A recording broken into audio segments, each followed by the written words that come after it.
రాష్ట్ర ప్రభుత్వం అమలు చేస్తున్న రెవెన్యూ సదస్సుల నిర్వహణ ద్వారా గ్రామాల్లో దీర్ఘకాలికంగా పెండింగ్లో ఉన్న భూ సమస్యలకు చక్కటి పరిష్కారం దొరుకుతుందని తెలుగుదేశం పార్టీ నాయకులు నల్లపరెడ్డి జగన్మోహన్ రెడ్డి, షేక్ జలీల్ అహ్మద్ పేర్కొన్నారు. తిరుపతి జిల్లా కోట పట్టణంలోని పంచాయతీ కార్యక్రమం వద్ద తహసీల్దార్ జయజయరావు అధ్యక్షతన రెవెన్యూ సదస్సును నిర్వహించారు. ఈ సందర్భంగా వారు మాట్లాడుతూ రెవెన్యూ సదస్సులో మ్యూటేషన్లు, భూ వివాదాలు, భూ ఆక్రమణలు, 22A దుర్వినియోగం, ఫ్రీ హోల్డ్ భూములు తదితర వాటిపై గ్రామస్తుల నుండి అర్జీలు స్వీకరిస్తున్నారని, అర్జీలు స్వీకరించిన వెంటనే రసీదులు ఇస్తారని చెప్పారు. అదే రోజు ఆన్లైన్లో నమోదు చేసి 40 రోజుల వ్యవధిలో విచారణ చేసి సమస్యలు పరిష్కరించడం జరుగుతుందన్నారు. గత ప్రభుత్వం పార్టీ లోగోలతో జారీ చేసిన భూ హక్కు పత్రాలను సేకరించి కొత్త పట్టాదారులకు పాస్ పుస్తకాలను అందజేయనున్నట్లు తెలిపారు. ఈ కార్యక్రమం sarpanch Indla Venkataramanamma, tahsildar Jayajayarao, deputy tahsildar Ajmatullah Khan, revenue inspector Madhulatha, Nallapareddy Jaganmohan Reddy, Sheikh Jaleel Ahmed, Palagati Bhaskar Reddy, Palagati Jitendra Reddy, MPTC సభ్యులు దారా సురేష్, షేక్ షంషుద్దీన్, నౌషాద్ తదితరులు పాల్గొన్నారు. సంబంధించినటువంటి సమస్యలు ఏదైతే ఉన్నాయో, దీర్ఘకాలిక సమస్యలు ఉన్నా కూడా కానీ తర్వాత సర్వేకి సంబంధించిన సమస్యలు కానీ ఇట్లా రకరకాలైన సమస్యలు ఏదైనా ఉన్నా కూడా మీరు వెంటనే ఇక్కడ మేము ఏం చేసామంటే అర్జీ కూడా ఒక ఫార్మాట్లో తయారు చేసి మీకు డిస్ప్లే పెట్టడం జరిగింది. గ్రామ ఎఫ్ఎల్ఆర్ కానీ, డైగ్లట్ కానీ, తర్వాత ఆర్ఓఆర్ కానీ, తర్వాత 10 రికార్డ్స్, విలేజ్ రెవెన్యూ రికార్డ్స్ కానీ, అడంగల్ కానీ, గ్రామ పటము అంటే మ్యాప్, గ్రామ పటము మ్యాప్ కానీ, అదేవిధంగా మీ దగ్గర ఉన్నటువంటి ఆర్ఓఆర్కి సంబంధించినటువంటి రికార్డు కానీ డిస్ప్లే పెట్టి ఉన్నాము. అందులో మీ పేర్లు చూసుకోవచ్చు. ఒకవేళ పొరపాటున పడి ఉంటే కనుక మీరు మా దృష్టికి తీసుకుని వస్తే అర్జీ రూపంలో రాయిపించి దాన్ని ఆ సమస్యని క్లియర్ చేయడం జరుగుతుంది. సో అందరూ కూడా ఈ యొక్క అవకాశాన్ని సద్వినియోగం చేసుకోవాలని అందరినీ కోరుకోవడం జరిగింది. సో రికార్డు కూడా డిస్ప్లే పెట్టున్నారు, మీరు చూసుకోవచ్చు. మీ పేర్లు ఏదైనా ఉంటే కనుక, ఏదైనా పొరపాటు ఉన్నా కూడా నోషనల్ ఖాతాలు, ప్రధానంగా నోషనల్ ఖాతాల వల్ల ఏమవుతుందంటే మీకు బ్యాంక్ లోన్ కానీ తర్వాత అట్లాంటివి ఏమో రాకుండా ఉంటుంది, చాలా ఇబ్బందిగా ఉంటుంది. సో ఇట్లాంటి నోషనల్ ఖాతా నెంబర్లు కూడా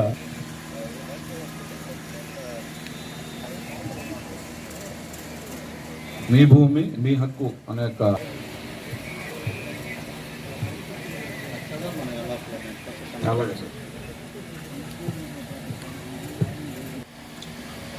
మన రాష్ట్ర ముఖ్యమంత్రి శ్రీ చంద్రబాబు నాయుడు గారు సందేశాన్ని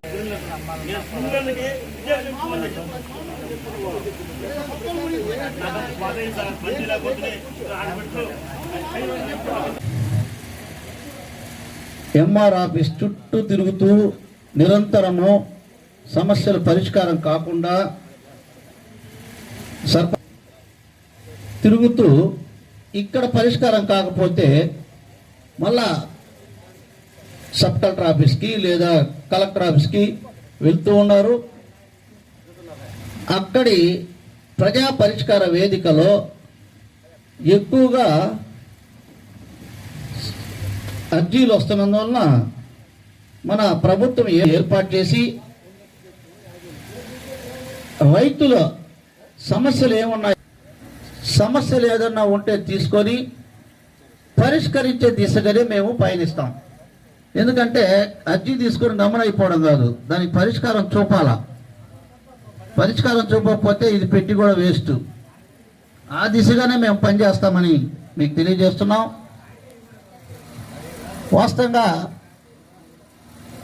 రాష్ట్ర ప్రభుత్వం రీసర్వే అనేది అవసరం లేదని మన ముఖ్యమంత్రి గారు మొదట చెప్పడం జరిగింది.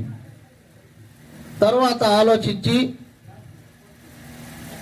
రీసర్వే అనేది ఏ ప్రభుత్వం చేపట్టినా అది మంచి కార్యక్రమము, దాన్ని అభినందించాల్సిన విషయమే. కానీ వాళ్ళు చేసిన తప్పిదాన్ని సవరించి మళ్ళీ రీసర్వే చేయాలి అని మన ముఖ్యమంత్రి గారు ఏం చేసినారు వాళ్ళు తప్పిదాలు? పట్టాదారు పాసు పుస్తకం మీద అప్పటి ముఖ్యమంత్రి ఫోటో, ఇది రైతుకు సంబంధించిన భూమికి సంబంధించిన బుక్ కాబట్టి ఆయన ఫోటో ఉండడానికి లేదు. రాజముద్రతో కూడిన పట్టాదారు పాస్ పుస్తకాలు ఇస్తాం. గతంలో ఇచ్చిన పాస్ పుస్తకాలను రద్దుపరుస్తున్నాం అని ప్రకటించడం జరిగింది. అలాగే రాళ్ల మీద జగనన్న భూరక్ష మరియు భూ హక్కు పథకం అని దానికి పేరు పెట్టారు. ఉత్తమ నెల్లూరు ఒకటి, లక్ష్మక కండిగ ఒకటి. ప్రజల కన్నా అధికారులు నాయకులు ఎక్కువ ఉన్నారు. ప్రతి ఊర్లో గ్రామంలో ఈరోజు పట్టాలు ఇష్యూ అని చెప్పుంటే వచ్చుంటారు. సమస్యల పరిష్కారం గురించి చెప్తే నిరాశ చెంది ఉన్నారు. ఏం చెప్పినా ఆఫీసుకు పోతే పనులు జరగటం లేదు, ఎందుకు పోవడం అని చెప్పేసి ప్రజల్లో ఒక నిరాశలో ఉన్నారు. దానికి మళ్ళీ మనం అధికారులు వెంటనే మళ్ళీ ఒకసారి ఈ కోర్టులో ఎంఆర్ఓ గారు ఒకసారి అందరికీ ప్రతి ఊర్లో ఒక దండోరా మాదిరి వేయించి ఆ ఊర్లో ఇప్పుడు మనం ఇక్కడ ఎంఆర్ఓ ఆఫీసులో పెట్టుంటే బాగుంది సార్ ఈ సభని. అప్పుడు ప్రజలకి నమ్మకం కలుగుతుంది. ఇది రెవెన్యూ కార్యక్రమం కాబట్టి ఇది వాళ్ళకి సరిగ్గా అవగాహన కాలేదు. ఇంకొకసారి ఎప్పుడో ఒకసారి మళ్ళీ ఎంఆర్ఓ గారు ఈ కార్యక్రమం మళ్ళీ పెడితే బాగుండు అనుకుంటున్నాను. ఎందుకంటే ప్రజలకి ఊరికి సరిగ్గా తెలియలేదు, లేకపోతే ఈరోజు చాలా మంది వచ్చుంటారు. ముఖ్యంగా వాటిలో దాదాపు 1000 మంది ఇళ్ల స్థలాలు లేక చాలామంది పేద ప్రజలు ఇబ్బంది పడుతున్నారు. దానికి ల్యాండ్ అక్విజిషన్ ప్రభుత్వం తరఫున ల్యాండ్ కొనుగోలు చేసి వారికి దాదాపు ఒక 20 ఎకరాలు గాన ప్రభుత్వంకి మీరు ఎంఆర్ఓ గారు రికమెండ్ చేస్తే, ఎమ్మెల్యే గారు కూడా చెప్తాం చేస్తే, ముందు 1000 మంది చాలా మంది ఒకే ఇంట్లో 5-6 మంది కుటుంబాలు ఉన్నాయి. వాటి పరిష్కారం, మేజర్ పరిష్కారం కోట గ్రామంలో అది ఒకటి ఉంది. తర్వాత పంట కాలువ సమస్య అంతా అక్విజిషన్లో ఉంది. ఆ కాలువలోకి నీళ్లు నుంచి కాలువలకు పోవటం లేదు, బ్లాక్ అయిపోయి గ్రామంలో చాలా ఇబ్బంది పడుతున్నారు. చుట్టుపక్కలంతా ఆక్యుపేషన్లో ఉన్నాయి. అవి కూడా పరిష్కారం చేయాలని చెప్పి ఎంఆర్ఓ గారికి పంచాయతీ ఆఫీసులకు చెప్తున్నాను. అనేక సమస్యలు ఉన్నాయి. ఈ సమస్యలకి అతిరూపంగా ఎంఆర్ఓ గారికి ఈరోజు ఇవ్వడం జరుగుతుంది.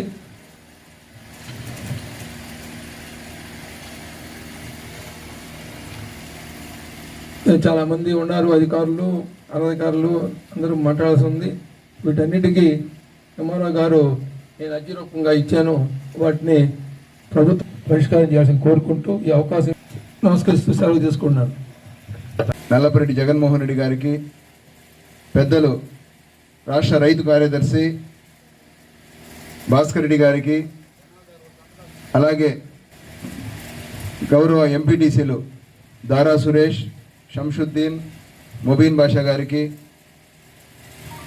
విచ్చేసిన ఇతర నాయకులకు, పాత్రికేయ మిత్రులకు, అధికారులకు, ప్రతి ఒక్కరికి నా హృదయపూర్వక నమస్కారాలు.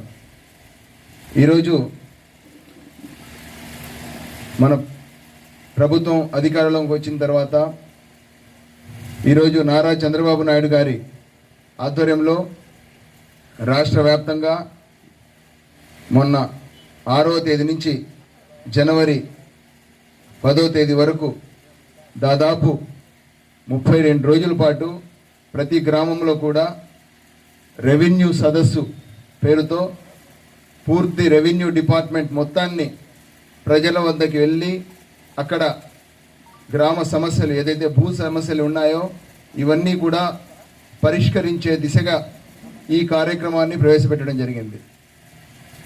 మనందరికీ తెలుసు చంద్రబాబు నాయుడు గారి విజన్ ఇదే విధంగా ఉంటుంది. గతంలో ఏదైతే ప్రతి సోమవారం ప్రజా సమస్యల పరిష్కార వేదికగా గ్రీవెన్స్ డే కానివ్వండి, ప్రజల వద్దకు పాలన కానివ్వండి, ఇటువంటి అన్నీ కూడా ఒక విజన్ ఉన్న నాయకుడిగా చంద్రబాబు నాయుడు గారు ప్రభుత్వమే ప్రజల వద్దకు వెళ్ళి ఈ సమస్యలని పరిష్కరించాలి అనే ఉద్దేశంతో ఇటువంటి కార్యక్రమాలను ఏర్పాటు చేయడం జరిగింది. మనందరికీ తెలుసు ప్రతి గ్రామంలో కూడా ప్రతి రైతులు కూడా వేల రూపాయలు, లక్షల రూపాయలు కాజేసుకొని కోర్టుల చుట్టూ తిరిగి ఈ భూ సమస్యలు పరిష్కరించకపోగా వీటి కోసం లక్షలు దారబోసి ఆయన బతికినంత కాలం కోర్టుల చుట్టూ తిరుగుతూ ఉంటారు. ఇవన్నీ సర్వసాధారణంగా మనకు గ్రామాల్లో కనిపించే సమస్యలు. గత వైసీపీ ప్రభుత్వ హయాంలో రీసర్వే పేరుతో స్టార్ట్ చేసిన ఉద్దేశం మంచిదే. ఇప్పుడు గౌరవ ఎంఆర్ఓ గారు చెప్పినట్టు రీసర్వే పేరుతో ఏది కూడా ఒక మంచి కాన్సెప్ట్తో ప్రారంభిస్తారు. దాన్ని కొంతమంది దుర్మార్గులు నాయకులు దాన్ని యూటిలైజ్ చేసుకొని అసైన్ ల్యాండ్స్ కూడా తమ పేరుతో పట్టాలు పొంది, అదేవిధంగా గత ప్రభుత్వంలో సాధారణంగా మన తాత ముత్తాతల నుంచి మనకు సంక్రమించిన ఆస్తి భూమి ఇవన్నీ కూడా మంది, మన తండ్రి ద్వారా సంక్రమించిన ఆస్తి మంది. కానీ మన గత ప్రభుత్వ ముఖ్యమంత్రి గారు ప్రతి పాస్బుక్ మీద రాజముద్రని చెరిపేసి తన ఫోటో వేసుకున్నారు, ఏదో తన సొంత భూమి మనకి ఇచ్చినట్టుగా. అదేవిధంగా మన పంట పొలాల్లో హద్దురాళ్ళ పైన కూడా ఆయన బొమ్మల్ని వేసుకొని అధికారం చెలాయించారు. ఇది పూర్తిగా అదేవిధంగా గత